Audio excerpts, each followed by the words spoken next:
Welcome back. So the official appointment of South Africa's next ambassador to the United States has reignited a public debate around how both countries could improve their strained relations. President Donald Trump has this week confirmed Brent Leo Bozell III as the new U.S. envoy to Pretoria.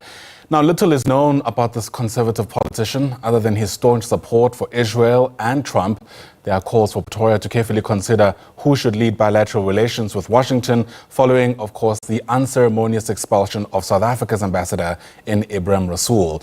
But President Cyril Ramaphosa has recently asserted his authority on this issue, emphasizing that the need for a skilled and experienced diplomat to represent South Africa's interests should be prioritized. Let's make sense of these developments with Gilbert Khadiagala. He's a professor emeritus of international relations with Wits University and joins us now via our video link. Prof, it's lovely to see you, and what an eventful week it's been on this front.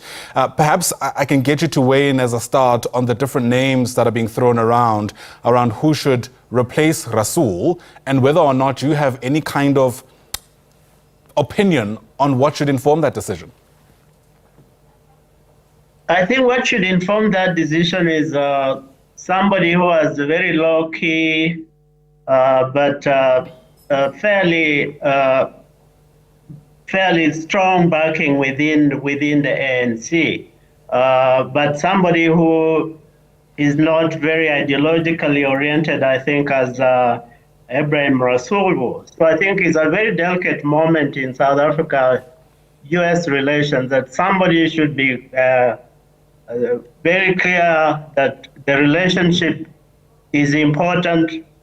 So we're looking at not personalities, but also we're looking at somebody who is more interested in the continuity or in the resurrection of a relationship that was anchored on respect, but was also anchored on the appreciation that trade relations between South Africa and the US are more important than any other area of that relationship. So the prioritization of economic diplomacy, somebody who is level-headed would be a good candidate for that position. Yeah, it's interesting, of course, to listen to the framing of Brent Bozell as he's announced and confirmed by Donald Trump in a post on his Truth Social platform. He says that Brent brings fearless tenacity, extraordinary experience, and vast knowledge to a nation that desperately needs it.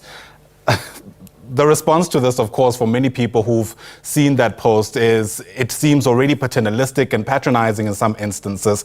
And I wonder whether this is a good start for this particular envoy in a context of those strained relations you've just outlined for us. It is not a good start, but it was expected that the Trump administration would appoint somebody who is more ideologically inclined to very conservative causes. And at this very delicate and very treacherous moment, it was expected that somebody of that nature would be appointed. But I don't think that it should be South Africa's priority to worry too much about who is appointed. I think anybody who is appointed will have to come here and will have to negotiate, will have to talk to South Africa, and you will have to understand the context of South Africa within the priority of the United States. But I think the role of ambassadors is essentially to be mediators of big and difficult positions. So I can see him coming up with a very conservative approach, very hardline position. But South Africa should equally be prepared to negotiate, given that they understand, or we'll see when he gives his confirmation hearing speech, it will be clear then what are the priorities of the United States towards South Africa at this moment, outside the noise that we've been hearing from Washington over the last 3 months. Yeah, you used the word negotiate several times in our conversation, and I wonder whether you think this is the individual who'll come earnestly to the negotiating table, given the little, to be fair, that we know about him, but what we know about him nonetheless, and given the noise, as you put it, from the US. I think, as they say, you don't negotiate. You negotiate with your enemies. You don't necessarily negotiate with your friends, because you already understand the basic frameworks of our relationship. Trump has a very hardline position on South Africa. He has the disdain for Africa. He doesn't like South Africa in particular. But I think what I'm saying is that an ambassador will have to come here and present the basic minimums of what the United States wants out of South Africa. And equally significant, South Africa will have the opportunity to express its basic minimums that it can accept in dealing with the United States. So this is a quid pro quo, but it has to be negotiated. What comes with negotiations, at least if they're done well, is concessions.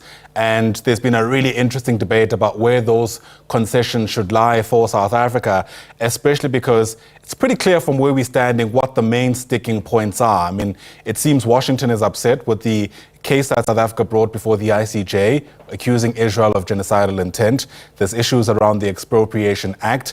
There's also issues around South Africa's relationship with Russia, although I think that very last point isn't as pressing given Donald Trump's own cozying up with Vladimir Putin. But the question still remains about where South Africa should draw that line. No, I think what it should draw its line is on domestic issues. There are too many issues around, land expropriation, the issues around white farmers. All these are issues that should not be negotiated. I think if Trump wants to offer white farmers the invitation to move to the U.S., he's free to do so. But I don't think they should be held. That should be held as a bigger point, a bigger selling point, or a big bone of contention between the U.S. and South Africa. And so I don't think that issue should be part of the negotiations. On Russia, I think you are correct. Trump is moved very closely to Putin, so that should not be an issue. On Israel, I think the train has already left the station.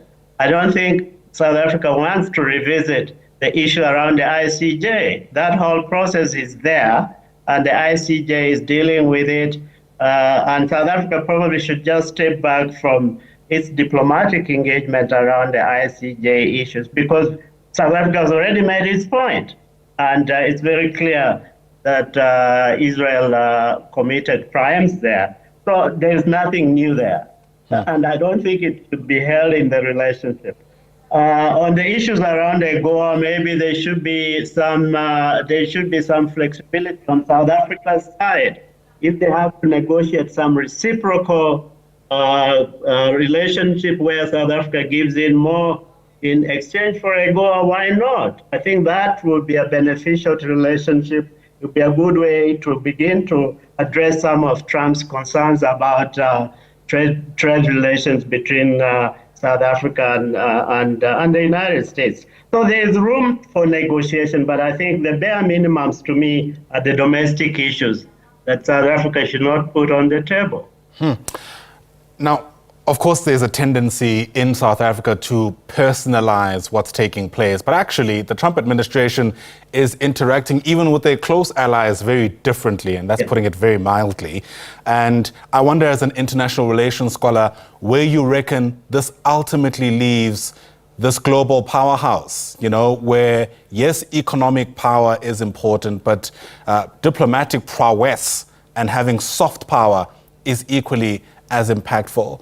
What's your reading, your more bird's eye view reading of where all of this ultimately leaves the United States if things don't go well?